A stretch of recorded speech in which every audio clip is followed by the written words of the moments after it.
tunajenga uwezo kwenye mambo ambayo tunayafanya. Leo tutazungumza kwa kina sana kuhusiana na namna ambayo una uwezo wa kujenga uwezo na umuhimu wa kuwa na uwezo kwenye jambo ambalo unalifanya. Na hii ni mada ambayo ni kubwa sana, ambayo ningependa leo uweze kuifahamu, na kama hauna uwezo au kitu ambacho unakifanya, kama unakifanya katika hali ya chini, basi itabidi uweze kutengeneza uwezo ili uweze kufanya vizuri zaidi. Mungu alivyoweza kudesign watu na dunia kwa ujumla, amewapa uwezo wa kuweza kufanya mambo kwa ukubwa zaidi. Kwa hiyo hata Mungu anapotaka kukuinua, kukupeleka katika eneo fulani, kitu cha kwanza ambacho anaangalia uwezo. Na ndiyo maana hata kama ukisoma kwenye maandiko, nadhani ni Kutoka 18:21, pale Musa anaambiwa kuchagua watu ambao wataenda kumsaidia kwenye uongozi. Anaambiwa sifa ya kwanza, wawe watu wenye uwezo.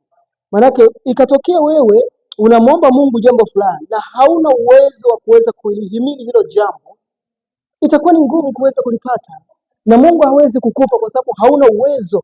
Hata kama uwe na maombi kiasi gani, uwe mtukufu kiasi gani, kama hauna kuhusiana na jambo unaloliomba, Mungu hawezi kukupatia. Kwa kujenga uwezo kwenye mambo ni jambo ambalo ni inevitable, haliepukiki, ili kusudi tuweze kufikia au kufanya jambo katika hali ambayo ni kubwa zaidi. Nilipagawa na nilijifunza kupitia story moja ya Masudi Kipanya, ambaye ni mchoraji na pia ni mtangazaji hapa Tanzania. Kwenye kazi yake ya uchoraji ameweza wakati anahojiwa alisema kwamba amepitia miaka 25 anafanya kazi yake ya uchoraji, lakini hakuna mtu ambaye anamfuatilia hata mmoja. Walikuwepo lakini sio kivile. Kwa amekuja kujulikana baada ya kufanya kazi kwa muda mrefu zaidi, na moja kati ya kitu ambacho kilimfanya yeye aweze kujulikana na kuwa mtu ambaye ni popular ni uwezo.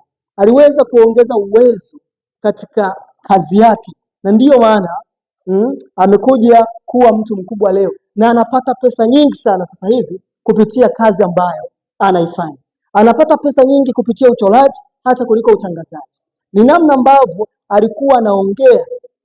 Alisema kwamba yeye alijikita zaidi katika kuboresha vitu ambavyo anavifanya, katika kujijenga, kujitengeneza, ili aweze kuwa bora zaidi, aweze kutengeneza thamani ya vitu anavyofanya, na thamani pamoja na kuongeza watu ambao wanamwamini zaidi kwenye kitu ambacho anakifanya. Kwa hiyo ni msingi sana kuweza kutengeneza uwezo kwenye jambo ambalo unalifanya.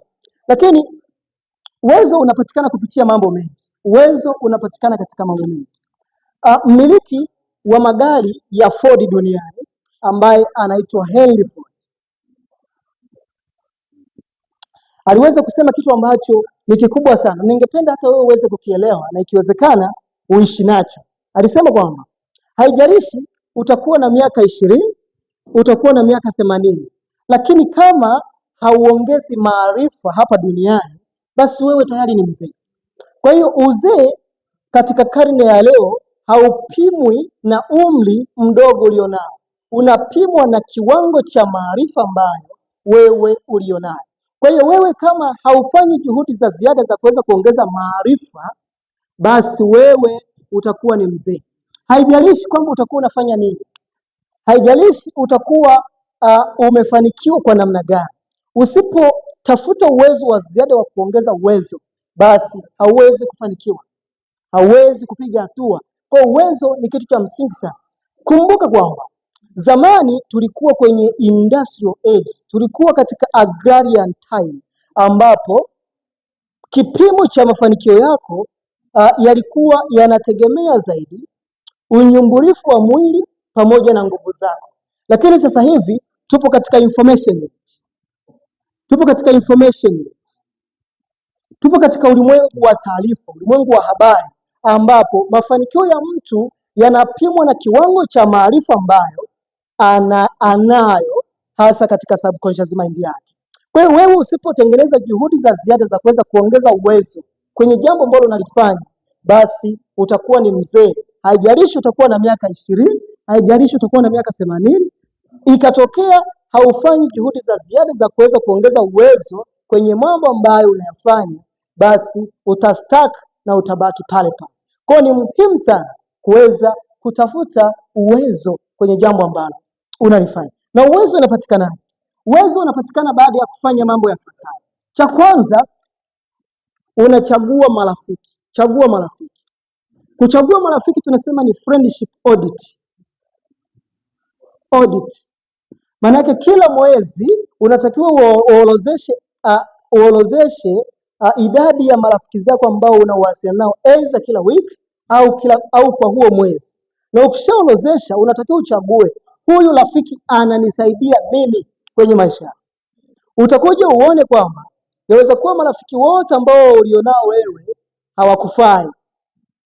Ukitaka kupiga hatua zaidi, kuna baadhi ya watu ambao lazima utembee nao kwenye maisha yako. Sasa unapokuwa umeorozesha marafiki na umechagua, utaona kuna marafiki ambao hawakufai wewe.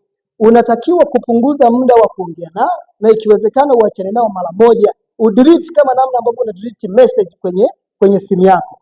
Lakini pia kitu kingine cha msingi, soma vitabu. Sasa hapa ndo nitaenda kujikita zaidi. Dunia tulionayo kwa sasa, usiposoma vitabu utaachwa mbali sana, kwa sababu tupo katika ulimwengu ambao unabadilika sana, so dynamic. Tupo katika technological changes, zinakuja kwa kasi sana. Sasa usiposoma vitabu utajikuta unaendelea kufanya jambo lile lile na unapata matokeo yale yale. Ili ukisoma vitabu utapata new concept, utapata maarifa mengine ambayo yana uwezo wa kukupush zaidi kuelekea katika hatua ambayo ni kubwa zaidi. Kumbuka kwamba mtu aliyeandaa hicho kitabu ametumia zaidi ya miaka 3, amefanya research, amefanya utafiti wa kutosha, baadaye akaandika kitabu hicho ambacho wewe una uwezo wa kukisoma ukapata hayo maarifa yote ya miaka 3 kupitia aidha mwaka mmoja au wiki moja. Kwa nini usijikite kusoma vitabu ili kusudi ukapata mawazo ambayo yameandikwa na watu, na ukishayapata hayo mawazo yatakuwa ni daraja la haraka zaidi la kuweza kukufanya wewe uweze kufika katika kula ambako unataka kuelekea. Lakini pia kuna mtu mmoja anaitwa Mark Zuckerberg. Huyu ni bilionea ambaye yupo kwenye zile top 10, na kazi kubwa ambayo aliifanya kabla hajapata utajiri wake alikuwa anasoma vitabu. Na siri yake kubwa, hata ukimfuatilia, anasema someni vitabu. Yeye kabla hajapata mafanikio yake alikuwa na ratiba ya kuweza kusoma kitabu kimoja kila wiki. Siku 7 atakuwa ameshamaliza kitabu kimoja ambacho kina kurasa zaidi ya 200 na kitu. Aliweza kupata maarifa ya kutosha ambayo yalimfanya yeye aweze kufungua vyuo vikuu vingi sana katika nchi ya Marekani. Kwa hiyo kwa mwaka mzima alikuwa amesoma vitabu 52. Vitabu 52 ambavyo hivi vitabu vilitosha kumfanya yeye mpaka leo kuwa bilionea. Sasa kwa nini wewe usijikite katika kusoma vitabu ili kusudi ukatengeneza uwezo hasa kwenye jambo ambalo unalifanya? Unasoma vitabu ambavyo ni relevant kuhusiana na jambo ambalo unalifanya. Lakini pia kusoma vitabu, na hiyo ni industry ambayo unapaswa upate uzoefu wa watu ambao wanajua. Wewe unapokuwa unataka kusoma vitabu ni lazima uwe unaelewa kwamba unatakiwa usome kitabu gani kwenye hali gani, kwa sababu haiwezekani unajitafuta halafu unasoma vitabu vya uwekezaji, utakuwa umejioverdose. Utakuwa unasoma vitabu vya advance ili hali wewe upo shule ya msingi. Kwa kuna vitabu vingine ambavyo vimeandikwa miaka ya zamani sana ambavyo sasa hivi havina application tena.